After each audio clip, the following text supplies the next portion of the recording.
नमस्कार दोस्तों, हमारे चैनल में आपका स्वागत है। चलिए जानते हैं कोरोना से संबंधित कुछ खबरें। तीसरी लहर पर सरकार का रुख साफ नहीं, 2 दिन पहले कहा थर्ड वेव जरूर आएगी। अब दावा, गाइडलाइंस का पालन कर इसे रोक सकते हैं। सरकार के principal scientific adviser Vijay Raghavan का कहना है कि यदि हम मजबूत उपाय करते हैं तो हो सकता है कि कोरोना की तीसरी लहर सभी जगह पर न आए या कहीं न आए। यह बहुत कुछ इस बात पर निर्भर करता है कि लोकल लेवल पर राज्यों में, जिलों में और शहरों में गाइडलाइंस कितनी प्रभावी ढंग से लागू होती है। वे शुक्रवार को एक प्रेस कॉन्फ्रेंस में बोल रहे थे। राघवन ने बुधवार को देश में तीसरी लहर आने की चेतावनी दी थी। उन्होंने कहा था कि कोरोना की तीसरी लहर भी जरूर आएगी। वायरस का संक्रमण अपने सबसे ऊंचे लेवल पर है। अभी यह तय नहीं है कि तीसरी लहर कब आएगी और कितनी खतरनाक होगी, लेकिन हमें नई लहर के लिए तैयार रहना होगा। 9 राज्यों में बढ़ रहे केस। वहीं स्वास्थ्य मंत्रालय की अतिरिक्त सचिव आरती आहूजा ने कहा कि स्वास्थ्य मंत्रालय के मुताबिक कर्नाटक, केरल, तमिलनाडु, आंध्र प्रदेश, पश्चिम बंगाल, बिहार, हरियाणा, उड़ीसा और उत्तराखंड में कोरोना के नए मामले बढ़ रहे हैं। देश में 24 राज्यों और केंद्र शासित प्रदेशों में 15% से ज़्यादा पॉजिटिविटी रेट हैं। 9 राज्यों में 5 से 15% और 3 राज्यों में 5% से कम पॉजिटिविटी रेट हैं। 12 राज्यों में 1 लाख से ज़्यादा एक्टिव केस हैं। देश में 16.96% एक्टिव केस हैं।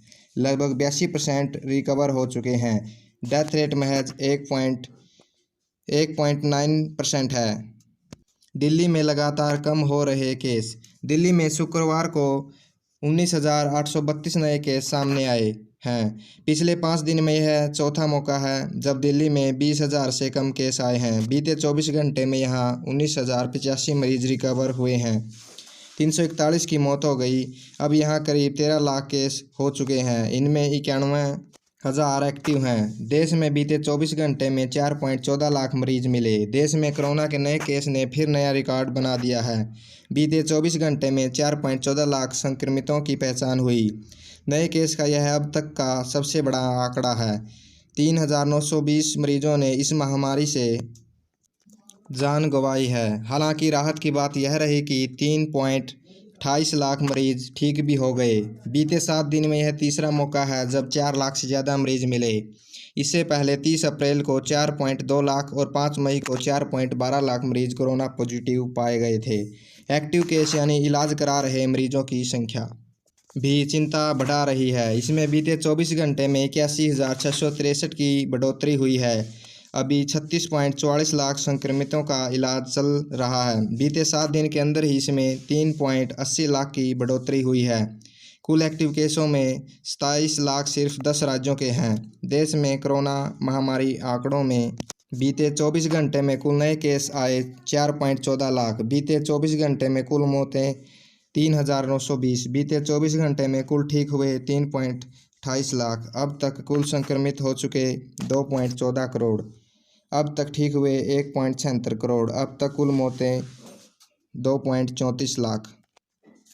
प्रधानमंत्री ने दवाइयों की उपलब्धता का रिव्यू किया। प्रधानमंत्री नरेंद्र मोदी ने गुरुवार को देश में कोरोना के हालात का रिव्यू किया। इस दौरान उन्होंने स्वास्थ्य सेवाओं का रिव्यू किया। उन्होंने हॉस्पिटल बेड्स और दवाइयों की उपलब्धता की भी समीक्षा की।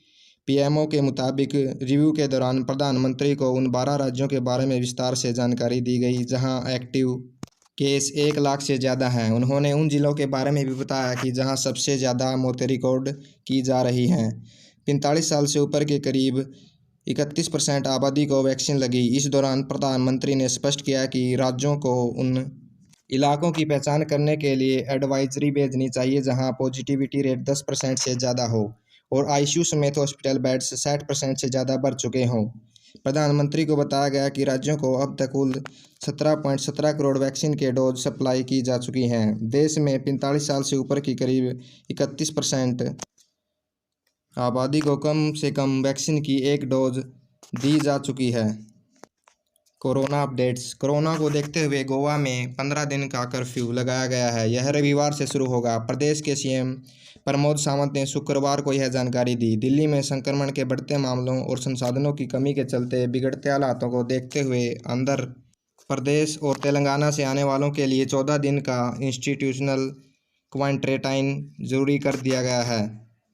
हिमाचल प्रदेश में बीती रात 12 बजे से कोरोना कर्फ्यू लगा दिया गया है। यह कर्फ्यू 16 मई की रात तक रहेगा। इसके साथ ही प्रदेश में धारा 144 लागू रहेगी। इस दौरान सभी निजी और सरकारी कार्यालय बंद रहेंगे। प्रमुख राज्यों के